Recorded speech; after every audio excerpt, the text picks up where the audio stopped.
उम्मीद करती हूँ आप सब खैरियत से होंगे और अपनी स्टडीज पर ध्यान दे रहे होंगे, और अगर नहीं दे रहे भी तो आज से स्टार्ट करते हैं। आज हम शुरू करेंगे मैथ की एक्सरसाइज 2.3।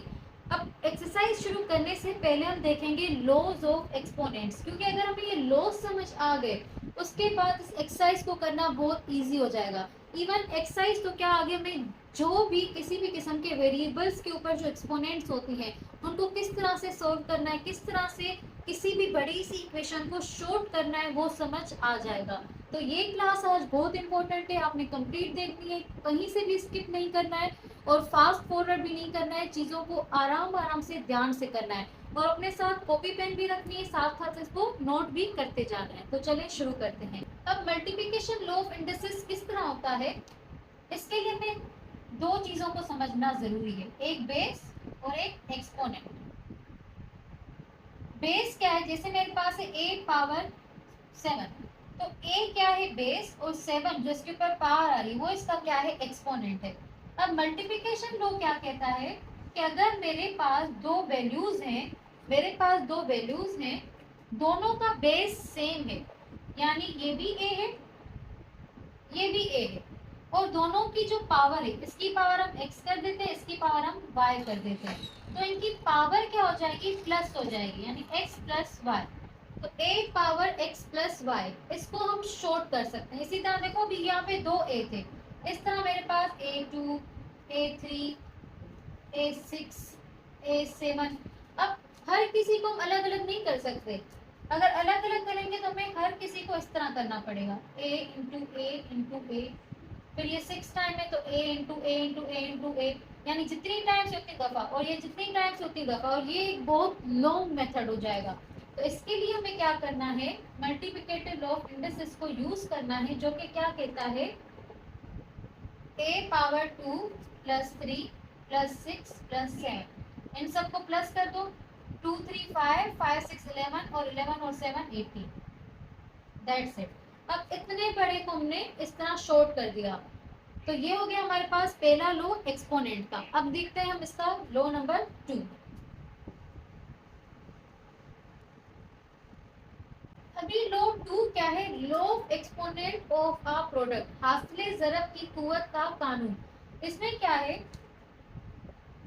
एक ऑलरेडी प्रोडक्ट दिया हुआ है a मल्टीप्लाई b ओवर 2, दो बेसिस है, ठीक है, a मल्टीप्लाई b, इसके ऊपर क्या है, कोई भी हमारे पास पावर दी हुई है, कोई भी एक्सपोनेंट दिया हुआ है, तो हम दोनों को अलग अलग भी कर सकते हैं, यानी a power 2 multiply b power 2, इस तरह।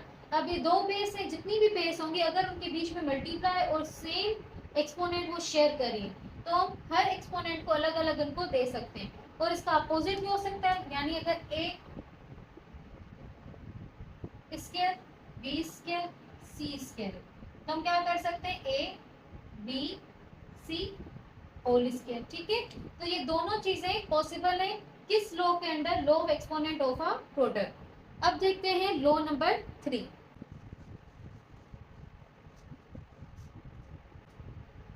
अब थर्ड लॉ क्या है, law of exponent of a power, यानी एक्सपोनेंट ऑफ अ पावर, कुव्वत की कुव्वत का कानून। इसमें क्या करना है, a है, इसके ऊपर पावर है 2, ठीक है, और यहाँ पे है 3, ये पावर, ये इसका एक्सपोनेंट।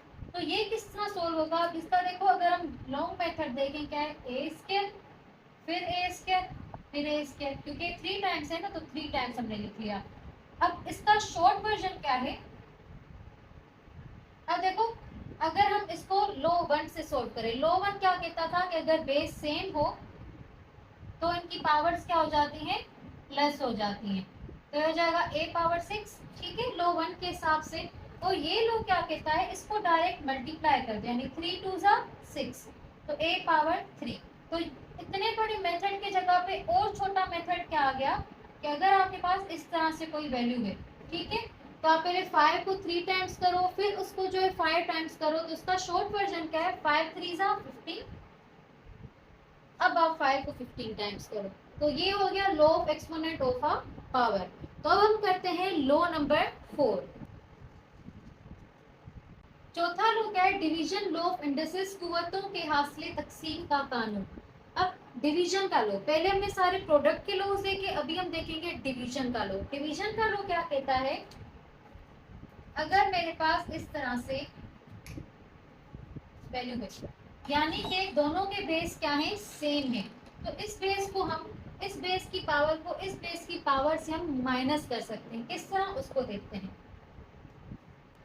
अब देखो, अगर हम इसका लॉन्ग वर्जन देखें तो ये किस तरह होगा, 1 2 3 4 5 6 7 1 2 3 4 5, इस तरह से हम कट करते जाएंगे।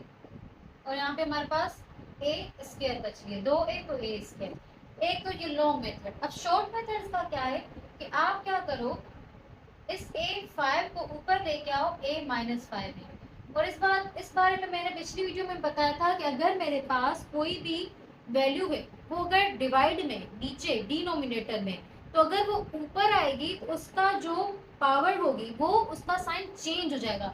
यानी अब ये प्लस में, जब ये ऊपर आई तो माइनस में होगी। अगर ये माइनस में होती, जब ये ऊपर इसके साथ आ जाती तो ये प्लस में हो जाती। पावर क्या हो जाता है, चेंज। तो यहाँ पे प्लस में, यहाँ पे पावर चेंज। अब इसमें हम पहला लो लगाएंगे। पहला लो क्या था, मल्टीप्लिकेशन का, कि अगर बेस सेम होगी तो ये दोनों आपस में प्लस हो जाएंगे। अगर मैं जब प्लस का साइन लगाती हूँ तो प्लस माइनस दोबारा माइनस हो जाएगा, इसलिए मैंने डायरेक्ट यहाँ पे क्या लगा दिया, माइनस लगा दिया। तो ये हो गया a⁻²। तो ये शॉर्ट मेथड, जो कि क्या डिवीजन लॉ ऑफ इंडिसेस बताता है, और ये लॉन्ग मेथड। और हम जो है हमेशा शॉर्ट मेथड को यूज करेंगे ताकि हम अपने क्वेश्चंस को जल्दी से जल्दी और इजी मेथड से सोल्व कर सकें। अब करते हैं लॉ नंबर 5। अब लॉ नंबर 5 क्या है, जीरो एंड नेगेटिव इंडिसेस। इसका क्या मतलब है, इसको डिटेल में समझते हैं।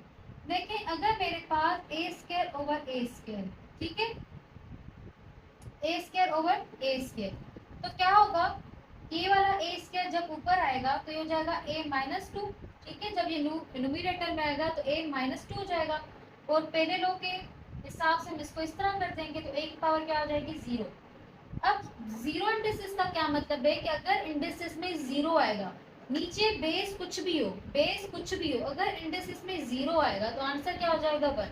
यानी अगर 5 की पावर 0 है तो आंसर क्या हो जाएगा, 1। 7 की पावर 0 है, आंसर क्या हो जाएगा, 1। कोई भी मेरे पास बेस है, अगर उसकी पावर, उसका एक्सपोनेंट 0 है तो उसका आंसर क्या आएगा, 1 आएगा। तो ये होगा 0। अब नेगेटिव इंडिसेस क्या है कि अगर मेरे पास नेगेटिव इंडिसेस यानी a² / a4, इस तरह का क्वेश्चन है, तो ये हो जाएगा -4 2 -4 -2।